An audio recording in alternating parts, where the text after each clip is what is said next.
नवीन ब्लॉगमध्ये तुमचं स्वागत आहे. आणि आज ॲक्च्युली आमच्या अन्नीचा उद्या बड्डे आहे 13 सप्टेंबर. सो आम्ही आता 12 वाजले की तिचा छोटासा केक कट करणार आहे तिच्यासाठी स्पेशल. सो आमच्या अन्वीसाठी खूप साऱ्या शुभेच्छा द्या बड्डेच्या. सो अन्वी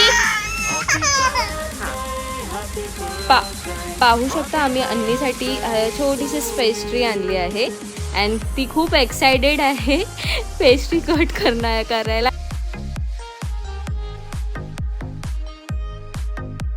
आता फक्त आणि फक्त 4 मिनिट्स राहिलेले आहेत केक कट करायला. सो तुम्ही बघतच राहा माझा कंटिन्यू ब्लॉग. अन्वी से हाय. हाय. बघा कशी मस्ती करते. Birthday to you. हॅपी